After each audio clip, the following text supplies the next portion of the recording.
Oh God, you are my God, and I'll ever praise you. Oh God, you are my God, and I will ever praise you.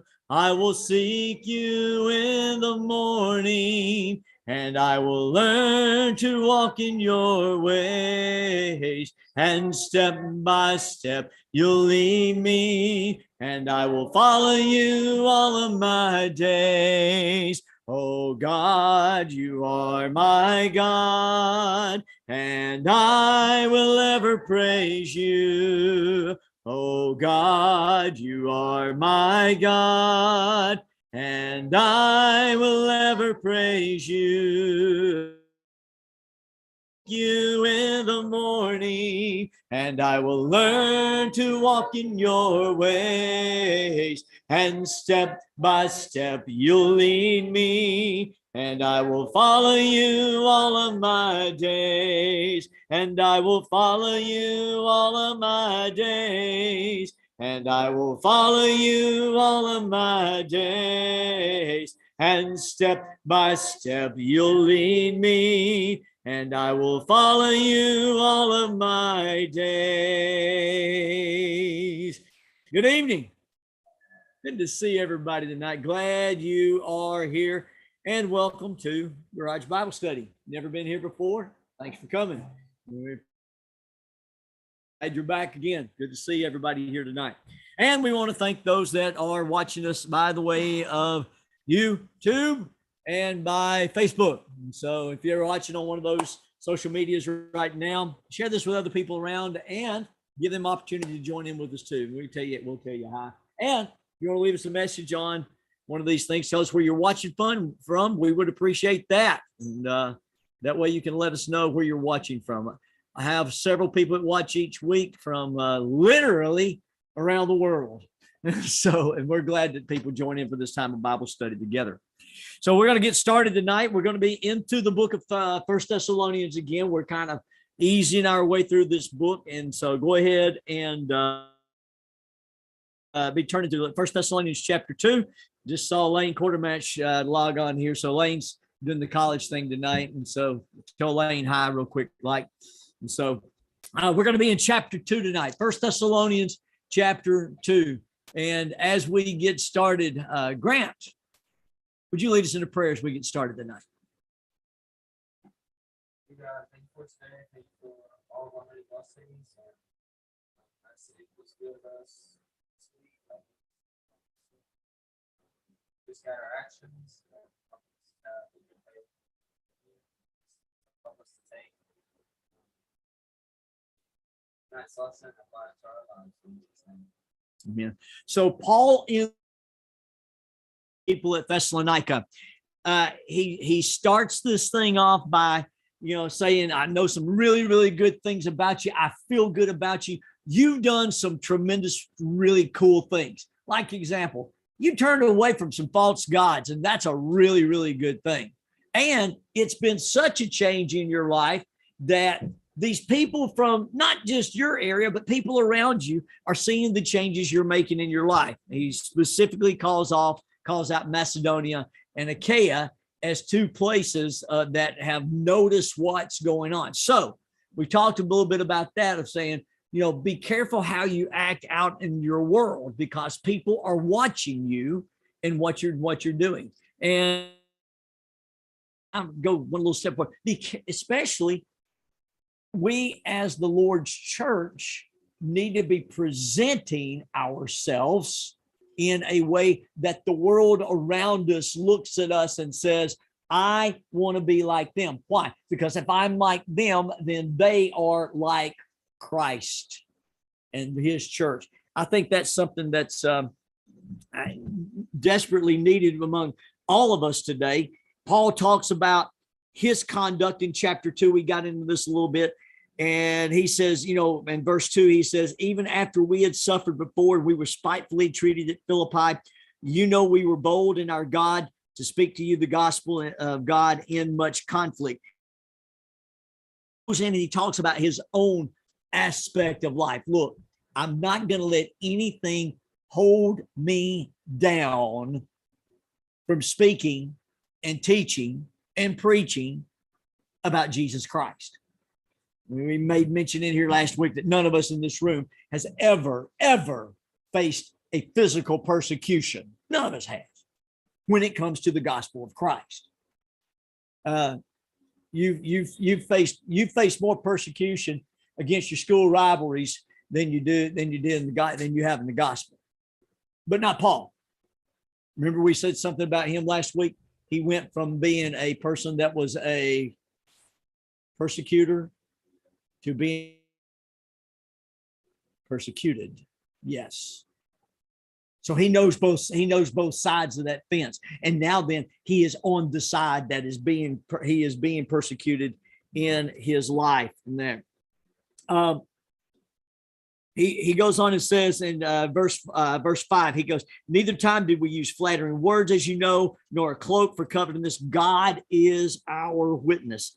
We didn't seek glory, verse 6 says, from men, either from you or from others, when we might have made demands as apostles of Christ. Why do you do it? Why do you live a Christian life? Carson, why do you want to live a Christian life? Okay. Why do you live a Christian life? Connor, why do you live a Christian life? So when you struggle with something, you have someone to turn to. Why do you live a Christian life? Anybody else? Because of what Jesus did. It's important for us to understand and to realize, what did he do? What is it in our life today that we kind of seek to whenever we want to know something about something? Instruction manuals, or how did he do that? There's a lot of how-to shows, how to rebuild a car, how to build a house, how to build a tree house. Okay, so I love the tree house one. I really love the tree house one. There's only one problem that happens when you build a tree house. Does anybody know what happens? The tree continues to grow. You ever thought about that? So what's going to happen to the tree house? It's going to bust. It's going to fall apart. Now, granted, I know these guys are smart and they say, we build for expansion. Do you build for an expansion for 50 years from now when that tree's an extra 50 years old? I don't know, but it's cool. I'm going to be honest with you. It's cool. But when we being like Christ, doing as he did, that's why we work in this life. We don't make demands. Oh no, you're going to do that for me because I'm a Christian. Everything that we do in this life, whether it be in your school, whether it be in your jobs, whether it be in sports, anything, everything should be done to the glory of God. Everything. Our very breath we breathe every day ought to be a thanks to God. Be able to live for him. That's what this Christian life's about, guys. It's not just the children's song, the little thing, I am a C, I am a CH, I am a CHRISTIN. No. I want figure out how to do this very nicely. I want the world to see that my life, that your life is a Christian lifestyle. It's not something that we put on just on Sunday mornings, Wednesday nights, Monday nights. It's not just something we put on it it's what we are everywhere we go. I've done a number of funerals in my life. And sometimes when you do a funeral of someone that's passed away, that's been around for quite a while, you'll hear this statement made. Well, if you ever met them, you know they were like they were all the time. That's just how they were. They lived their life every day. Went from the way they got up, the way they went to bed. That's how they were. That's how they lived their life. I get it. But what type of life is that?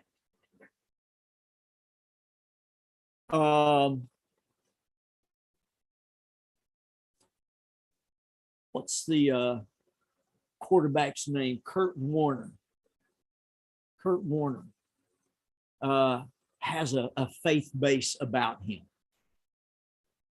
And he has a belief in God. You know, it's seemingly, and I may be wrong, but the stuff I read about him, I read a lot about his belief in God, belief in Jesus. I read a lot of that about him, more so than the fact that he was a really good quarterback.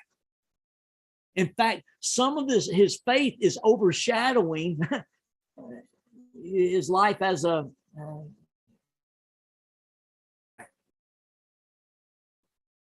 I'm glad. Yeah.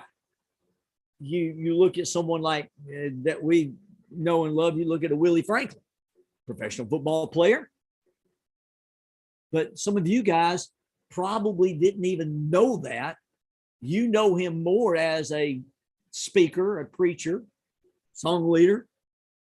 You know him as Willie, or as some people call him, Uncle Chocolate, because he calls himself that. But you never would, some people don't even realize that he played for Baltimore, that he played for San Diego in the NFL. Yeah. Some on that past. He lives on his faith in Jesus Christ. I think that's kind of what Paul tells us when he says this, that Paul says, I have been what? Crucified with Christ. Galatians chapter 2, verse 20. Nevertheless, I live, yet not I, but what? Christ lives where? In me. Christ lives in me. Life I now live, that's his life now. I live by what? By faith in what? The Son of God. I live by my faith. So,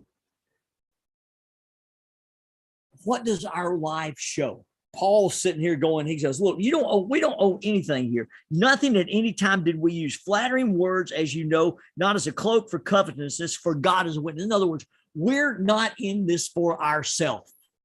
We're doing this because we love God. That's why we live this life. Because we love Jesus Christ.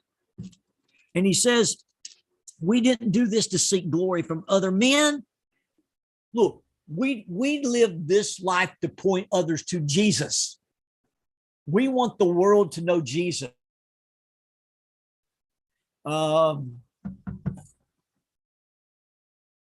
Okay, Larry, yep, you have to help me with the words. I care not today what tomorrow may bring. Okay, I don't care what this world brings. The Lord, he rules what? Everything.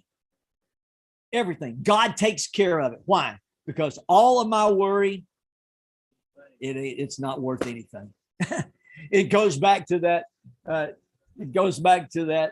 The song, meaningless, meaningless. All of these things is meaningless.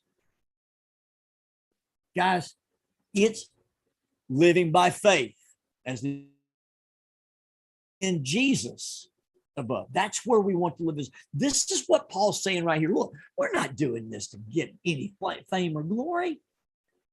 I want to press this on to God. I want to press you on to Jesus. I want you to follow him. I want you to love him. You know, we've been talking about this a lot in the garage about falling deeply and madly in love with Jesus. You start kind of seeing some of this happen when Paul writes this letter to the people at Thessalonica. I mean, he's sitting there, he's saying, look, we're not doing it for us. Could Paul have done it? Dude, let me tell you what. Paul could have been a money raker in if he wanted to have been in the Christian field. He could have been. With the credentials that I'm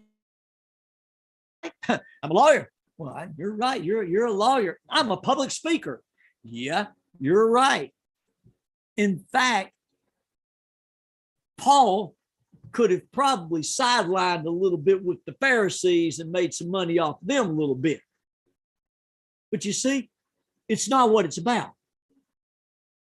Paul's faith was in Jesus Christ. Go back to Galatians 20. I am crucified with him. I am dead.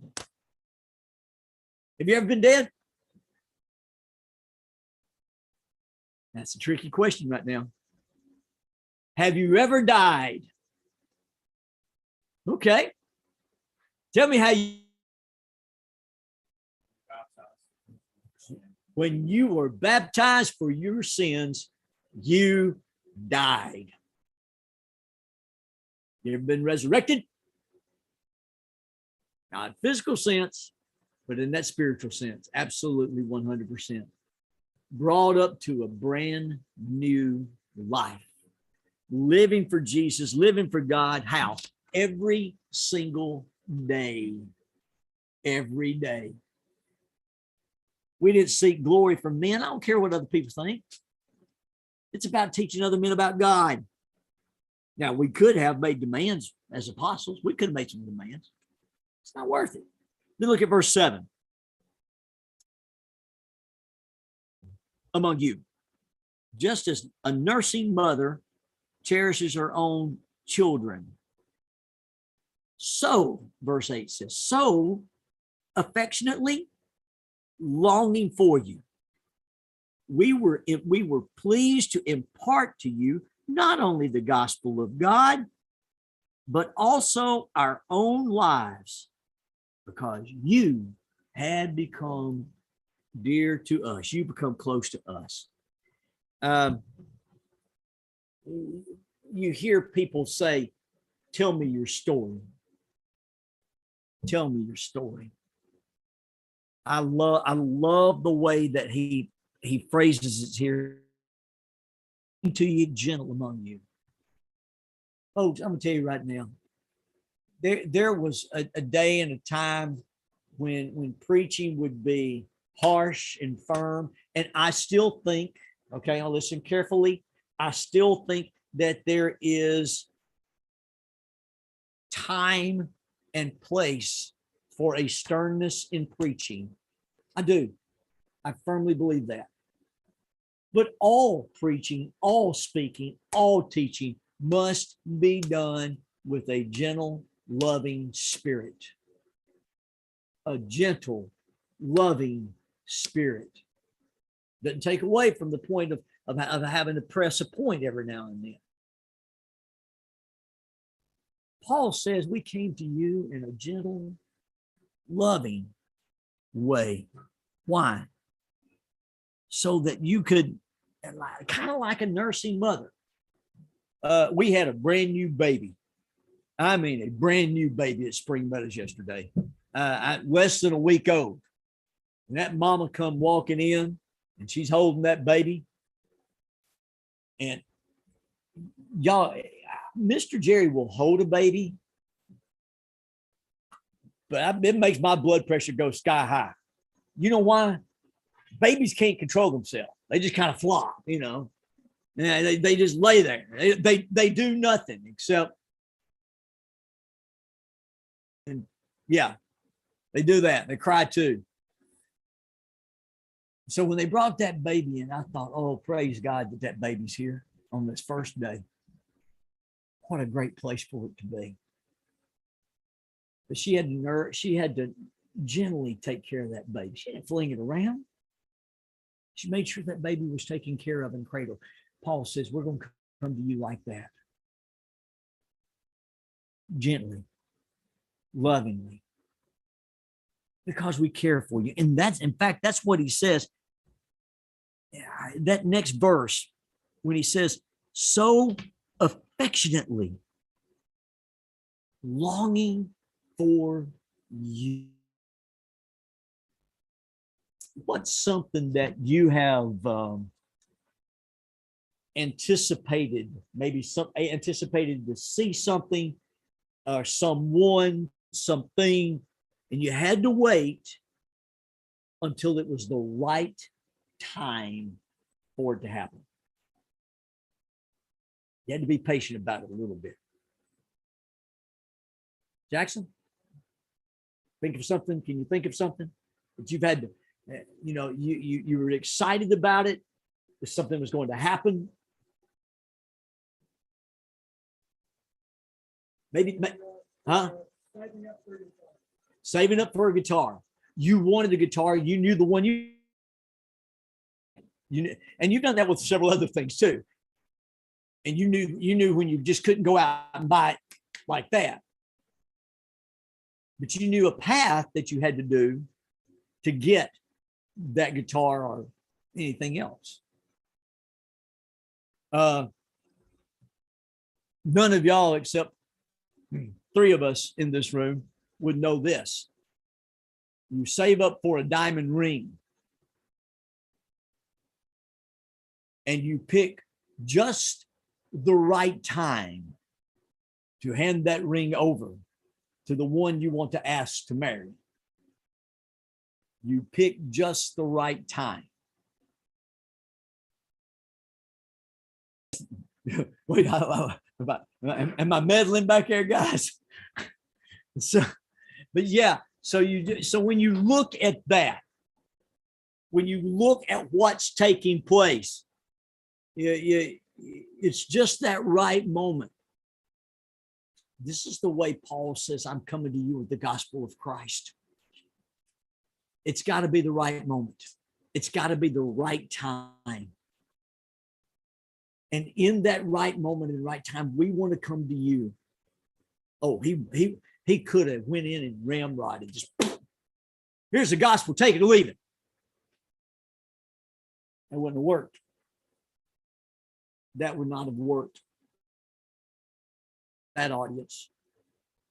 But that's when he says, but affectionately, because he loved the people, longing for you. I want you to do this. We were well pleased to give to you not only the gospel of God. It's not the fact that we just want to give you the gospel. We want to give you something else. What else do you want to give us, Paul? Our own lives. Why? Because you have come dear to us.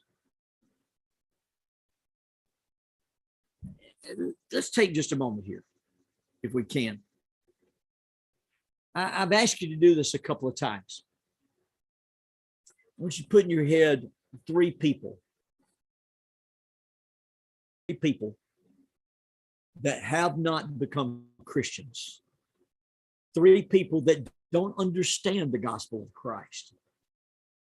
Now, those 3 names are popping in your head right now. They're lined out in your head. Why did those 3 names pop up? Are they people you don't know? No, it's people you know. But why did those 3 names pop into place? You care about them. That goes back to that affectionate, that Paul says, this is how we feel about you. And I think that's the important. We're going to pour our heart out to you. We want you to know the gospel of Christ. Why? Because it's a part of our life. It's a part of who we are. And we want you to have it too.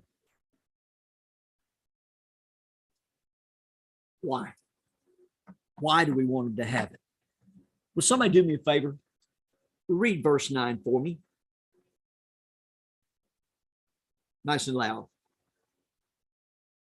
For you, brethren, are laboring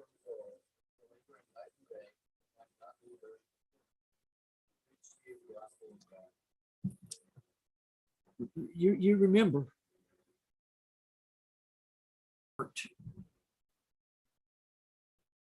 I will work night and day so you can know the gospel of Jesus Christ. Now, you notice it doesn't say what they did in that time. She just displayed the gospel. Can I share a few things with you? Here's how you can display the gospel of Christ. Leela, you do this very well already. When you have a friend that's going through a trouble or a trial, you pray. You do that right now. And not only do you do that, you get, Leela, that's sharing the good news of Jesus. That's sharing the good news of Jesus. When an individual falls sick, two weeks ago, we had Ella that had the neck injury, and we sent a message out among our group. The number of responses that came back, not just to me, to Ella, which was rather interesting, because when I went to see her in the hospital, she was neck brace, had her phone kept going ding, ding, ding, ding. And it was a lot of you guys that were texting her, "Are you okay?" And she goes, "I can't answer everybody." I said, "Just don't answer them."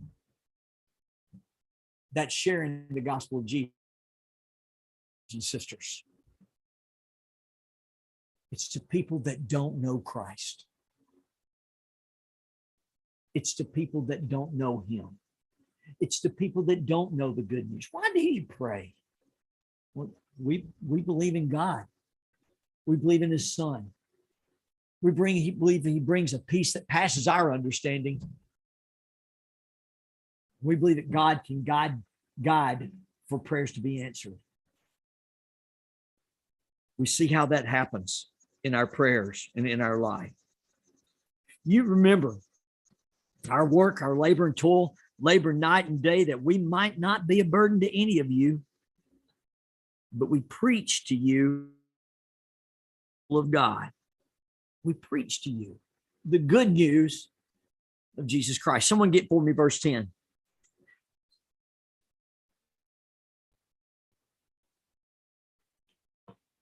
You are witnesses, and so does God, how devotedly and uprightly and blamelessly we behave towards you believers. Keep going all the way through 12. Read it all the way.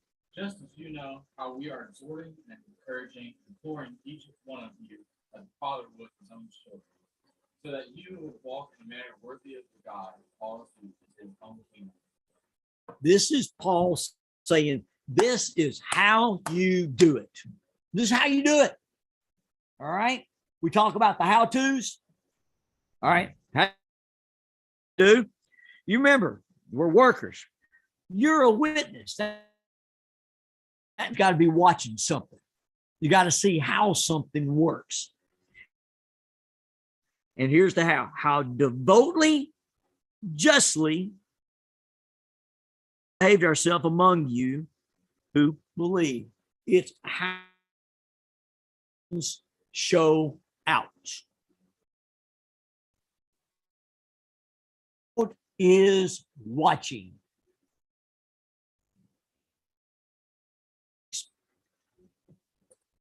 That times bothers me, but I don't let it bother me that much.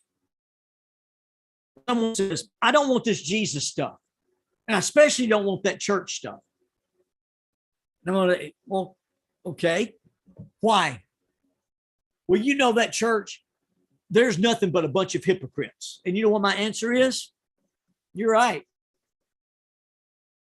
You're right. Whoa, wait a minute now. What do you mean? You're right. Romans 3 says we've all sinned and come short of the glory of God. That means I've had a hypocrite life because I did not do what God told me to do. If I made a promise to God, then I'm going to live him, and I fall away from that promise, that makes me a hypocrite. It makes me an actor. So I really want to tell people, you find a place in the world where there's not hypocrites, and you'll be all right. Because guess what? The world is full of hypocrites, just like me and just like you. But thanks be to God for grace and mercy. Thanks be to God for his son, Jesus Christ, who did what? Gave his life so that these old hypocritical lives could be made clean, made pure. He says, you're a witness. God devoutly and just, and God also, and how devoutly and justly and blamelessly we behaved ourselves among you. As you know, we exhorted, good way for encouragement, we comforted, and we charged every one of you as a father does his own children. Your daddy ever had to get on to you?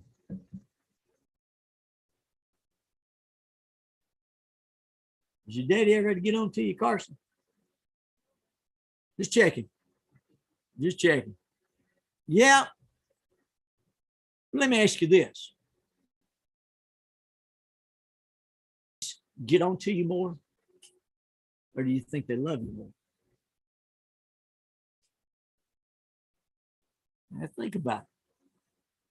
You think about it. As a father loves his children, as a father takes care of his children, I'm going to exhort you and comfort you. Fall down, hurt my knee. Ow. Of course, you normally call for mama, but dads are there too. Brush it off. Hop back up. You got it. Ty, you ride a bicycle? Yeah. Did you ever fall off a bicycle? Yeah. Hurts, don't it? You falling maybe like one of the first times you ever fell off a bike? Uh-huh. Hurts, don't it? Yeah. Who encouraged you to get back up?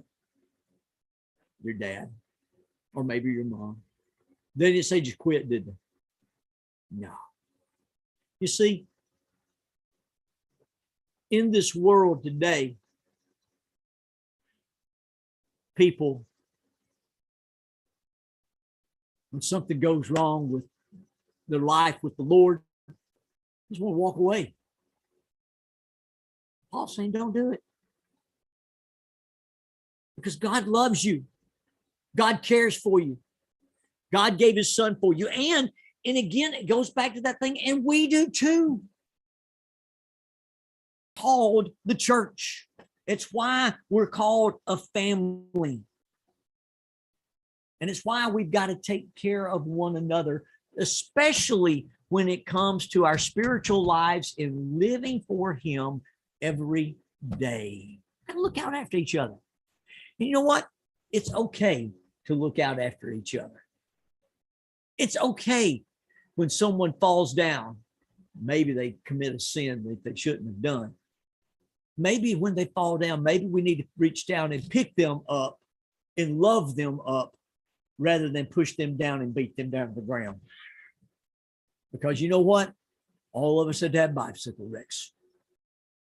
If you ever had a bicycle wreck, I still got the scars to show it. But thanks be to God for brothers and sisters in Christ that will pick you up and help you to live. We've exhorted you, we've encouraged you peace, and we charged every one of you as a father does his son. Walk worthy of God. Walk worthy of God, who calls you into his own kingdom. So as we wrap this up, just do what God asks you to do. What God asks you to do. Because he loves you. Don't you love him? Don't you love God? Don't you love Jesus? And if you do, you give your life to him and you walk worthy of him. Someone says, I can never do it. Well, if you can never do it, I don't think Paul would say that you would walk worthy. Didn't say you're going to be perfect. He says you walk worthy. I mean, him every day. Mr. Larry, we got a song we can close out on tonight, and we're going to tell these folks goodbye. Thanks for watching. Mr. Larry, close us out. With Christ, nevertheless I live, yet not I, but Christ liveth in me, and the life that I now live in the flesh